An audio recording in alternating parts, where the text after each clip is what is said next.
अस्सलाम वालेकुम। प्रोग्राम सियासी लोग के साथ मैं हुज़मा खान रूमी। नाज़रीन, आज सुप्रीम कोर्ट ने मुनहरिफ अरकान असम्बली का वोट शुमार न करने का जो आर्टिकल 63A से मुतालिक फ़ैसला था, जो कि 17 मई 2022 को सुप्रीम कोर्ट की तरफ से दिया गया था, उसे एक कलअदम करार दे दिया है। चीफ जस्टिस काजी फाइज़ ईसा ने मुख्तसर फ़ैसला सुनाया और जिसमें कहा गया कि अपीलें मंजूर की जाती हैं और तफसीली फ़ैसला जो है वो बाद में सुनाया जाएगा। 5 रुकनी ये बेंच था जो इसे समाअत कर रहा था। इससे पहले जो 2022 में 17 मई 2022 को आइन के आर्टिकल 63A की तशरीह करते हुए सुप्रीम कोर्ट की तरफ से ये फैसला किया गया था कि पार्टी पॉलिसी के बरखिलाफ दिया गया वोट शुमार नहीं होगा, लेकिन आज जो है इसको रिवर्स कर दिया गया है। इस पर बात करने के लिए हमारे साथ मौजूद हैं सीनियर एनालिस्ट जो स्टूडियो में तशरीफ रखते हैं मियां सैफुर रहमान साहब, और स्काइप लाइन पर हमारे साथ मौजूद हैं सीनियर एनालिस्ट अब्दुल कयूम सिद्दीकी साहब। आप दोनों को प्रोग्राम में मैं खुशामदीद कहूँगी। सिद्दीकी साहब, चूंकि आप कोर्ट के माहौल से बखूबी वाकिफ़ हैं, तो मैं ये चाहूँगी कि बताइएगा कि आज का जो कोर्ट का माहौल था वो क्या था और क्या इसी फैसले की तवक्को की जा रही थी? देखिए, जाहिर है कि इस फैसले के ऊपर तो बहुत ज़्यादा तहकीक हुई थी और अक्रॉस द बोर्ड लीगल जो एक्सपर्ट्स हैं उनकी एक राय है, और ये बड़ी वाज़ेह राय थी कि जो ये आइन के अंदर री राइटिंग है। 2 जज साहबान तो पहले बेंच के जो है वो इसको कह चुके थे, तो एक जज साहब भी अगर कहते तो वो फैसला रिवर्स हो जाता। और आज का जो माहौल था, माहौल बड़ा ठीक ठाक था। अपना पाकिस्तान तहरीक इंसाफ के चेयरमैन इमरान खान के वकील अदालती मावन के तौर पर अदालत में पेश हुए और अदालत की मावनत की, और उस फैसले को मुकम्मल तौर पर हर तरह से उन्होंने डिफेंड किया, और अदालत ने बड़े पेशेंस से उनको सुना। और उसके बाद जो अदालत के सवालात थे वो भी जो है वो बड़े पेशेंस से हुए, और सारी प्रोसीडिंग बड़ी आराम से चली। और फिर ये भी प्रोसीडिंग के दरमियान सामने आई चीज़ कि गुलाली के केस के अंदर उस ही बेंच के जिस बेंच ने 63A का फैसला दिया था, जिसमें आइन को रीराइट किया, या other words they suspend the 63A, जो कि मुतफ़िक़ा 18वीं आइनी तरमीम के अंदर मुतफ़िक़ा तौर पर आया था। तो उसमें उस ही फैसले के बरक्स उससे डिपार्ट करते हुए गुलाली का फैसला जो है वो दिया। फिर ये बात भी सामने आई कि खुद जस्टिस इजाज़त एहसन का 5 रुकनी बेंच का फैसला था, और ऐसे कई फैसले मौजूद हैं सुप्रीम कोर्ट ऑफ पाकिस्तान के जहाँ पर प्लेन रीडिंग है कॉन्स्टिट्यूशन की और सिर्फ एग्जीक्यूटरी क्लॉजेस हैं, वहाँ पे कोई इबहाम मौजूद नहीं है। वहाँ पे रीडिंग इनटू द कॉन्स्टिट्यूशन करने के जो है वो डेंजरस नताइज जो है वो बरामद होते हैं। तो और फिर तीसरी बात जो थी वो ये थी कि 2 जुरिस्डिक्शंस को इकट्ठा करके कैसे मिक्स अचार बनाया जा सकता है। तो ये जाहिर है कि ऐसी चीजें थी जो एरर, जिसको कहते हैं ना, error floating on the surface of the record. जो रिव्यू का बुनियादी नुक्ता होता है कि उसमें 186 जो है वो एडवाइजरी जुरिस्डिक्शन है, 184(3) जो है वो एक और तरह से है।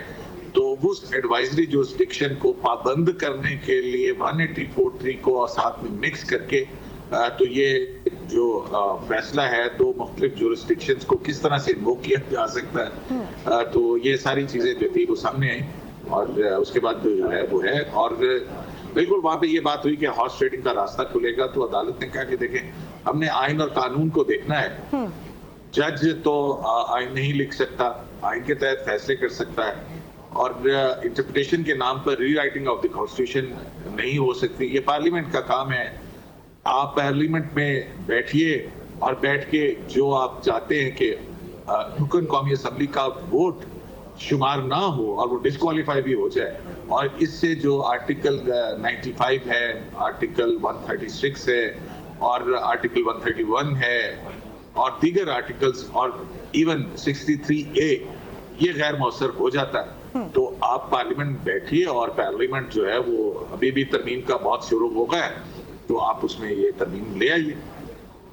ठीक, तो सिद्दीकी साहब जो ये लफ्ज़ था वोट शुमार ना करने का, ये मौजूद ही नहीं था सिरे से ही आर्टिकल 63A में। तो जब उस वक्त तशरीह की गई उस वक्त ये कहा गया कि इसका मतलब ये शुमार किया जाएगा कि वोट उसका शुमार नहीं होगा। असल में तो ये एडिशन थी, क्योंकि वोट शुमार किया जाना या ना किया जाना, ये दोनों का जिक्र मौजूद नहीं है। दो चीजें शामिल कर दी जी हाँ, दोनों का मतलब उन्होंने कहा कि वोट भी शुमार नहीं होगा और जो रुकन कौमी असेंबली है वो डिस्क्वालीफाई भी हो जाए जी।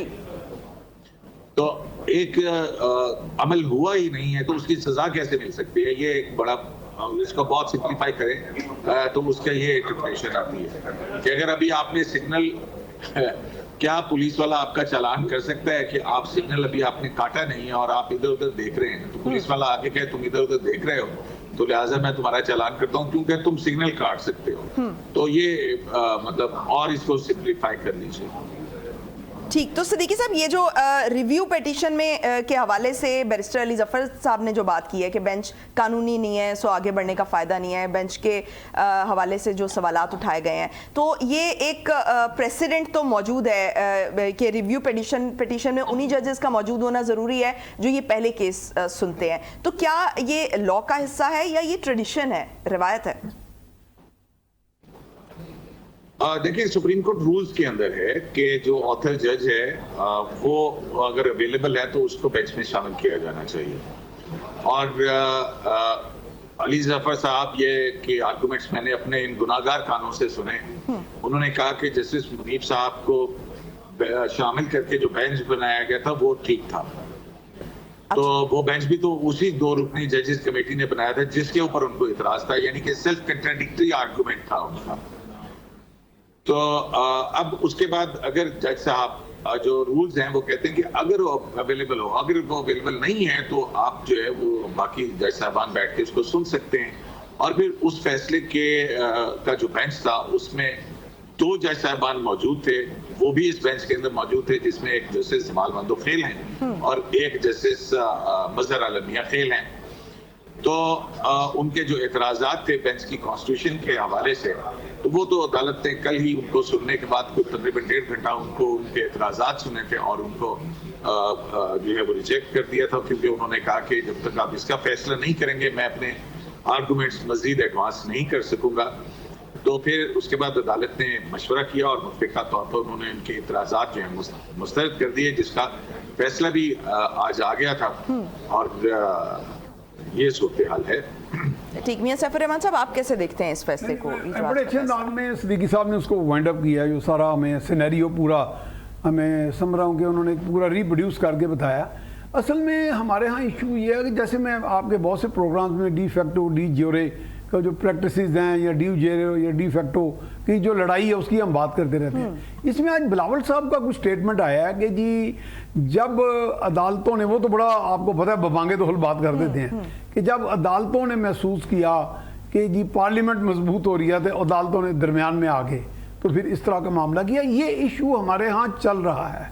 दरअसल इशू ये है कि अगर हम थोड़ा सा लॉ से भी पीछे चले जाएं तो बुनियादी तौर पे जो बेसिक्स हमारे झगड़े हैं वो वही है कि हमारे यहाँ अभी इदारों के अंदर हेजेमनी की एक जो बैटल है, ये कॉन्फ्लिक्ट सिचुएशन है, वो गई नहीं आज तक। यानी हम अब मेच्योरिटी के उस लेवल पे भी नहीं आए कि हम समझते हैं कि जी जैसे अब जुडिशल रिव्यू की हम बात करते हैं, आइन की हम बात करते हैं। मैं बात अक्सर ये सवाल करता हूँ, बल्कि हमारे भाई सिद्दीकी साहब भी बता देंगे कि क्या आइन कोई जामद चीज़ है?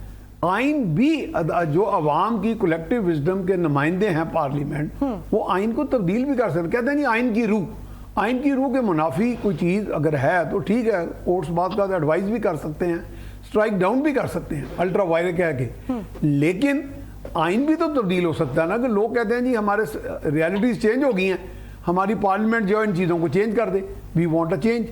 तो लेकिन उसमें इंटेंशंस का बड़ा सवाल खड़ा हो जाता है ना कि जो सियासी पार्टियां हैं उनकी मैं अब इसी तरफ आने लगा था। हमारे जी इसमें मैं थोड़ा सा इंटरजेक्ट कर दूं। आप जो इंटेंशन है ना, या जिसको आप मेरा ख्याल है कि कह रहे हैं कि इसके अंदर कोई मैलाफिडी है, पार्लियामेंट को मैलाफिडी एट्रीब्यूट नहीं की जा सकती है। हाँ, ये पॉइंट आपने बड़ा की हुकूमत को देख लीजिए, 83 ऑर्डिनेंसेस लाए गए, 83 ऑर्डिनेंसेस आए थे, उनको बाकायदा ऑर्डिनेंस फैक्ट्री का खिताब दिया गया था जनाब आरिफ अलवी साहब को जी ठीक है और जो कलेक्टिव विजडम है आज भी ये जी, collective wisdom, बिल्कुल वही। 438 है सेनेट और इसमें मिला के क्या उन सब की जो कि 25 करोड़ आवाम के मुंतखब नुमाइंदे हैं उनकी विजडम जो है उससे एक जज जो है नहीं ओवररूल नहीं कर सकता। उसकी सबसे बड़ी है।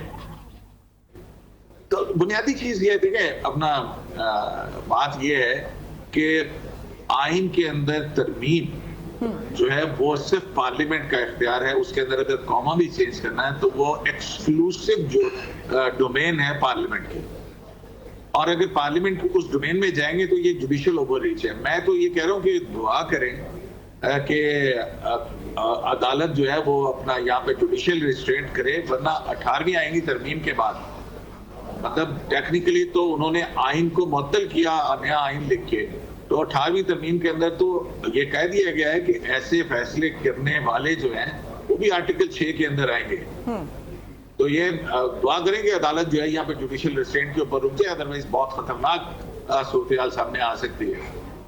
ये तो आपने पार्लियामेंट की सुप्रीमेसी की बात कर दी ना, लेकिन दूसरी तरफ जजेस का अपना कंडक्ट भी मौजूद है। माजी के फैसले देख लें और फिर उन फैसलों के जरिए जो पॉलिटिकल जो इंटेंशंस को मद्देनजर रखते हुए जो फैसले आए उस पर बहुत सारे सवालात खड़े होते हैं। अभी ये बहुत दूर की बात नहीं है, ये बंदयाल साहब के दौर का ही ये फैसला है कि जिसको ये कहा जाता है कि आइन को रीराइट करने की कोशिश और इस टाइम में एक जो लाइक माइंडेड जजेस अगरचे कि माजी का भी हिस्सा रही लेकिन लाइक माइंडेड जजेस की एक पूरी टर्म भी इस्तेमाल हुई है। तो इनको क्योंकि जजेस जो हैं वो सिचुएशंस को देखकर फैसले नहीं कर सकते कि क्या होने वाला है, क्या इसके मुल्की सियासत पर असरात हो सकते हैं या इसके दूररस क्या नताइज साबित होंगे। मियां सैफ रहमान साहब ये तमाम मामला तो जो है वो इससे हट के जजेस फैसले देते हैं तो फिर ये जजेस के कंडक्ट जो हैं उन पे सवालिया निशान तो खड़े होते हैं। नहीं देखिए ये मैं आज के फैसले के हवाले से बात नहीं करी, मैं ओवरऑल जजेस के कंडक्ट पर जब सवालात उठते हैं। जी देखें हमने बंदयाल कोर्ट भी देखा, डोगर कोर्ट भी देखा, इफ्तिखार चौधरी कोर्ट भी देखा। आप माजी में जस्टिस इरशाद हसन खान के कोर्ट को भी क्रिटिसाइज कर देते हैं लोग, फिर उसे भी पीछे चले जाएं मौलवी मुश्ताक का कोर्ट। तो ये हमारे यहाँ तो ये चीज़ें तो चलती रही हैं। आपको इसमें पर्सनल टच हमेशा नजर आएगा, पर्सनल प्रेजुडिस भी नजर आएगा, पर्सनल हेजेमनी की जो ख्वाहिश है वो भी नजर आएगी। और वो तो ये है कि यहाँ पे बाकी जो ओवरऑल कंडक्ट रहा है वो यही है। लेकिन एक बात मैं बल्कि सिद्दीकी साहब भी शायद इसको वाजे कर दें कि मैं जो आपके अक्सर प्रोग्राम्स में कहता हूँ कि intrinsically inherently by virtue of his office कोई जज, कोई जर्नैल, कोई सहाफ़ी, कोई पटवारी, कोई तहसीलदार, कोई ब्यूरोक्रेट किसी का ना सगा होता है ना किसी का सौतेला होता है। वो एक गिवन सिचुएशन में बात कर अगर उसकी को वाकई कोई ऐसे उसके अंदर कोई ऐसी सोच ना हो, किसी को वेंजियंस ना हो पर्सनल, जैसे कि मौलवी मुश्ताक और भट्टो के मामले में देखा गया, और इसी तरह किसी की डोमिनेंस का कोई मसला हो। लेकिन ये तो आप होना चाहिए की बात कर रहे हैं ना, मैं कह रहा हूँ वो होता है नहीं हमारे यहाँ। हाँ, ये तो मैं यही तो कह रहा हूँ कि डी फैक्टो भी यही है। एक तो डी फैक्टो रूलर होता है ना, एक तो डी फैक्टो प्रैक्टिसेस भी आपके जो चल रही हैं कि आप कहते हैं जी मेरे पास रिव्यू की पावर है so I can overrule anything, मैं हर चीज के ऊपर हावी हूं। ये नहीं है, ये तो सारा पूरे का पूरा बैलेंस और इक्विलिब्रियम डिस्टर्ब हो जाएगा अगर आप हर चीज को। ये तो ऐसे ही है जैसे हमें कोई, जब हम पढ़ने शुरू करते थे तो साइकोलॉजिस्ट कहता था हर आदमी नफ्सियाती मरीज है, केमिस्ट कहता था हर आदमी एक केमिकल कॉम्पोजिशन का बना हुआ है, तो हर आदमी इस तरह साइंटिस्ट किसी तरह और देखता है। तो जुडिशरी, अगर हमारे लॉयर भाई समझते हैं कि हर आदमी सिर्फ लॉ के लिए आया दुनिया में, तो law is one important dimension of human existence, कोई डाउट इसमें कोई शक नहीं। कुछ पूरी यूनिवर्स भी लॉ से चल रही है, सूरज एक खास मदार में चलता है, उसका एक टाइमिंग है, this is also law of nature. लेकिन हमारे यहाँ जब हम ये दुनियावी लॉ में जो है वो तजावुज हो जाता है। हमारे लॉज में आपने देखा जुल्फ़िकार अली भुट्टो की फांसी देख लें, फिर किस किस किस्म के फैसले। मैं तो सिद्दीकी साहब के आगे एक प्रपोजिशन रखता हूँ, प्रपोजिशन कि मैंने एक दोस्त को पूछा जो बड़े एमिनेंट लॉयर थे, मैंने कहा यार बात ये सुने कि अगर एक जज एक फैसला कर ले, उन्हीं प्रेमिसेस पे 15 दिन बाद वो भूल जाएं, 100 केसेस रोजाना डील करते हैं, उनके वही प्रेमिसेस रख दिए जाएं, तो किसी मोटिव के तहत या किसी फ्रेम ऑफ माइंड के तहत वो मुख्तलिफ फैसला कर सकते हैं। उन्होंने कहा जी ऐसे हज़ारों केसेस हैं, इसका मतलब कि वहाँ पे इंस्टेबिलिटी का, अनस्टेबल माइंड्स का एक इशू चल रहा है। वो भी इसलिए है कि मैंने आपको कहा कि ट्राइकॉटमी ऑफ पावर्स हमारे यहाँ मिस इंटरप्रेट हुई है कि जी मैं फलां हूँ, मैं किसी के आगे आंसरेबल नहीं हूँ, या तो मैं अपने पीयर्स के आगे आंसरेबल हूँ या उनके नीचे वालों के हूँ, लिहाजा मेरे तो चूंकि एक्सटर्नल अकाउंटेबिलिटी नहीं है, सो मैं मनमानी कर सकता हूँ।